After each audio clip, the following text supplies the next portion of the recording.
ಶೌರಿಕಾದಿ ಋಷಿ ಮಹಾಮುನಿಗಳೆಲ್ಲರೂ ಕುಳಿತುಕೊಂಡು ಸೂತ ಪುರಾಣಿಕರನ್ನು ಕುರಿತು, ಸ್ವಾಮಿ, ಮಹಾಪುಣ್ಯಕರವಾದ ದೇವಿ ಮಹಿಮೆಯನ್ನು ಕೇಳಬೇಕೆಂದು ವಿನಯದಿಂದ ಪ್ರಾರ್ಥಿಸುತ್ತಿರುವಾಗ ಸೂತ ಮಹಾಮುನಿಗಳು ಹೇಳ್ತಾನೆ, ಶೌರಿಕಾದಿಗಳೇ, ಸಾಕ್ಷಾತ್ ಶಿವನೇ ತನ್ನ ಭಕ್ತನಾದ ನಂದೀಶ್ವರನಿಗೆ ಹೇಳಿದ ದೇವಿ ಚರಿತ್ರೆಯನ್ನು ನಾನು ನಿಮ್ಗೆ ಹೇಳ್ತೇನೆ ಅಂತಂದ್ರೆ ನೋಡಿ, ಎಷ್ಟು ವಿಶಿಷ್ಟವಾಗಿರ್ತಕ್ಕಂಥ ವಿಚಾರ ಅಂತಂದ್ರೆ, ಭಗವಾನ್ ಶಿವನ ವಾಹನವಾಗಿರ್ತಕ್ಕಂಥ ನಂದೀಶ್ವರನಿಗೆ ಆ ಒಂದು ಶಿವ ಹೇಳ್ತಾನಂತೆ ದೇವಿ ಮಹಾತ್ಮೆಯನ್ನ. ಎಷ್ಟು ವಿಶಿಷ್ಟವಾಗಿರ್ತಕ್ಕಂಥದ್ದು.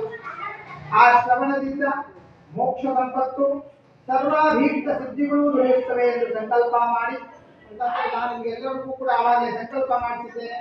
ಮಮ ಇಷ್ಟಾರ್ಥ ಸಿದ್ಧ್ಯರ್ಥಂ ಸರ್ವಕಾರ್ಯ ಸಿದ್ಧ್ಯರ್ಥಂ ಸರ್ವಕಾರ್ಯ ಸಿದ್ಧ್ಯರ್ಥಂ ಅಂತಂದ್ರೆ, ಭಗವಂತ, ನಾನು ಇಷ್ಟು ವರ್ಷ ಪಟ್ಟಿರ್ತಕ್ಕಂಥ ಕರ್ತವ್ಯವನ್ನು ನನ್ನ ಪರಿಹಾರ ಮಾಡು, ನನ್ನ ಸಂಕಲ್ಪವನ್ನು ನೆರವೇರಿಸು, ನನ್ನ ಮನೆಯಲ್ಲಿ ಮಕ್ಕಳಿಗೆ ಅಖಂಡವಾಗಿ ವಿದ್ಯಾಬುದ್ಧಿಯನ್ನು ಕೊಡು, ನನಗೆ ಒಳ್ಳೆ ವಿವೇಚನೆಯನ್ನು ಕೊಡು, ಸಂಪತ್ತನ್ನು ಕೊಡು, ಆರೋಗ್ಯವನ್ನು ಕೊಡು, ಇನ್ನು ಅನೇಕ ಕೊಡು ಕೊಡು ಕೊಡು ಎಲ್ಲರೂ ಕೂಡ ಭಗವಂತ ಕೊಡು ಅನ್ನುವಂಥದ್ದನ್ನ ಪ್ರಾರ್ಥನೆಯಲ್ಲಿ ನಾನು ಸಂಕಲ್ಪದಲ್ಲಿ ಹೇಳಿದ್ದೇನೆ.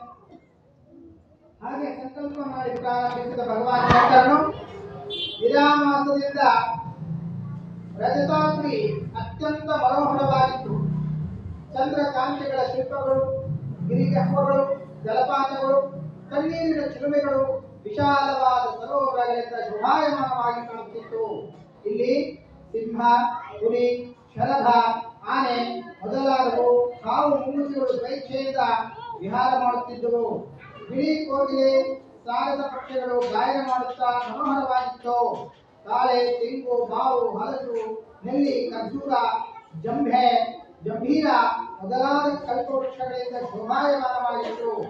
ಸ್ನೇಹದಿಂದ ಜೀವಿಸುತ್ತಿರುವ ಮನೋಹರವಾದ ಕಪೋಲಗಳು, ತೋಳುಗಳು, ಗ್ರಹಗಳು, ಮೋಹಕಗಳು, ವನವೃಕ್ಷಗಳಿಂದ ಆಸೀನವಾದ ಎಲ್ಲ ಫಲಪುಷ್ಪಗಳು ಷಣ್ಮುಖ ನಾದವನ್ನು ಮಾಡುತ್ತಾ ಗಣಪತಿಯ ಬಂಬೂರವನ್ನು ಬಾರಿಸುತ್ತಾ, ಈಗ ಸರ್ವಮಂಗಲಿಯು ಗೋವಿಂದೇವಿಯು ಶಿವನಿಗೆ ಆರತಿಯನ್ನು ಬೆಳಗ್ಗೆ ಜೈಕಾರ ಮಾಡುತ್ತಾ ಜಗತ್ಪತಿಗೆ ಜಯವಾಗಲಿ ಎಂದು ಹಾರೈಸಿದರು. ಆಗ ಶಿವನು ಹರ್ಷದಿಂದ ನಗುತ್ತಾ ಪಾರ್ವತಿಯನ್ನು ತನ್ನ ಎಡೆತೊಡೆಯ ಮೇಲೆ ಕುಳಿಸಿಕೊಂಡು ಆಗ ಪುಷ್ಪವೃಷ್ಟಿಯಾಯಿತು. ಶಿವಭಕ್ತನು ಶಿವನ ಪಾರ್ವತಿಯು ಸ್ತುತಿಸಿದರು.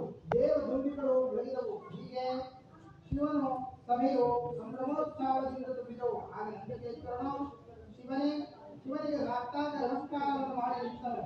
ಶಿವನು ಅವನನ್ನು ನೋಡಿ ಆನಂದದಿಂದ ಮುಗುಳಿನಪ್ಪ, ನಂದಿಕೇಶ್ವರನೇ, ನೀನು ನಿನ್ನ ಅಭಿಮತವನ್ನು ಹೇಳು ಎಂದು ನಂದೀಶ್ವರನು ಪರಮ ಭಕ್ತಿಯಿಂದ, ಸ್ವಾಮಿ, ನನಗೆ ದೇವಿ ಮಹಾತ್ಮೆಯನ್ನು ಕೇಳಬೇಕು ಎಂಬ ಆಸೆ ಉಂಟಾಗಿದೆ.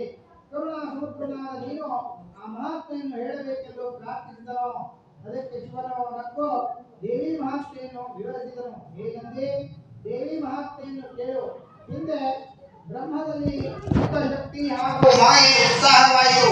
ಚಿತ್ಶಕ್ತಿಯೇ ಚೈತನ್ಯದಿಂದ ಹೆಸರು, ಮಾಯೆಯಿಂದ ವಿದ್ಯೆಯು ಅವಿದ್ಯೆಯು ಎಂದು ಭಾಗವಾಯಿತು. ಈಶ್ವರನಿಗೆ ಜಗತ್ತೇ ಶರೀರ, ಆತನ ರೂಪವು ಜಗತ್ತಿನಲ್ಲಿ ತುಂಬಿದೆ.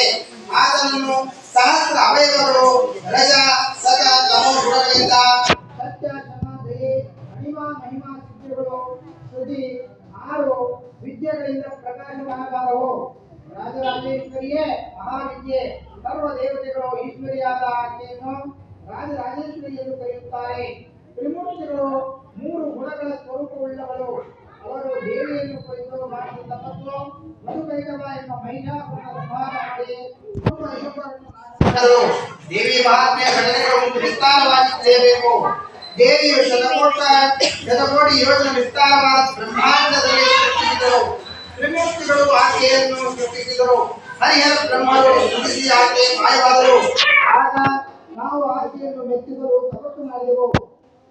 ಆಕಾಶವಾಣಿಯಾಯಿತು. ತಪಸ್ಸಿನಿಂದಲೇ ದೇವಿಯು ಸಾಕ್ಷಾತ್ಕಾರವಾಗಬೇಕು ಎಂದು ನುಡಿಯಲು ತ್ರಿಮೂರ್ತಿಗಳಾದ ನಾವು ದೇವಿಯನ್ನು ಆರಾಧಿಸುವ ಬಗೆ ಯಾವುದು ಎಂದು ಪ್ರಾರ್ಥಿಸಿದೆವು. ಆಗ ಆಕಾಶವಾಣಿಯು ಪದ್ಮಾಸನವನ್ನು ಹಾಕಿ ಇಂದ್ರಿಯ ನಿಗ್ರಹವನ್ನು ಮಾಡಿ ಪ್ರಾಣವನ್ನು ನಿಯಂತ್ರಿಸಿ ದೇವಿ ರೂಪವನ್ನು ಚಿತ್ತದಿಂದ ಧ್ಯಾನಿಸಬೇಕು. ದೇವಿಯು ಹೀಗೆ ಹೊಳೆಯುತ್ತಾ ಕಿರೀಟ ಮಂಗಳ ತಲೆ ಅರ್ಧಚಂದ್ರ ಮೂರು ನೇತ್ರಗಳು ಸುಂದರವಾದ ಕಪೋಲ ಗಂಧ ಪಾದ ಹಸ್ತಗಳಿಂದ ಶೋಭಿಸುತ್ತಾ ಗಿರಿಗಳಿಗೂ ಪರಬ್ರಹ್ಮ ಸ್ವರೂಪಿಣಿಯೂ ಆದ ದೇವಿಯನ್ನು ಧ್ಯಾನಿಸಬೇಕು.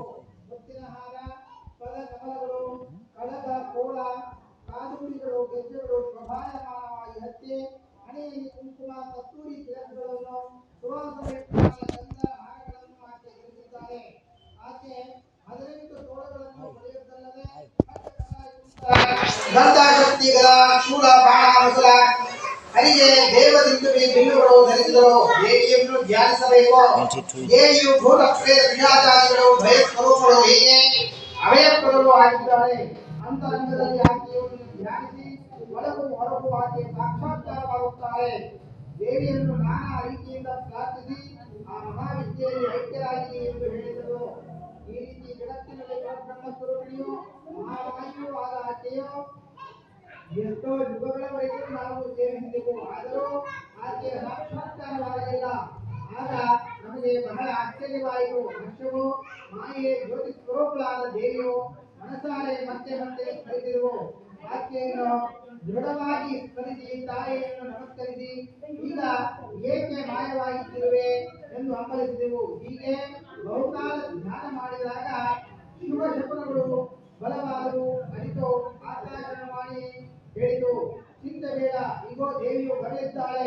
ನಾವು ಹೃದಯದಲ್ಲಿ ಹೇ ದೇವಿ ಎಂಬ ಇದನ್ನು ನೆನೆಸುತ್ತಾ ಪರಬ್ರಹ್ಮ ಪರಿವ್ರಾಜಕಾಚಾರ್ಯ ಇದ್ದಾನಂದ ಗುರುವಾತ್ಮರು ಹೇಳಿದವರಿಗೆ ಸಾಂಗ ಪುರಾಣೋಕ್ತ ರೇವಾನಂದದ ಸತ್ಯನಾರಾಯಣ ಜಗನ್ಮಾಧ್ಯೆಯ ಪ್ರಥಮೋಧ್ಯಾಯವು ಪೂರ್ಣವಾಯಿತು.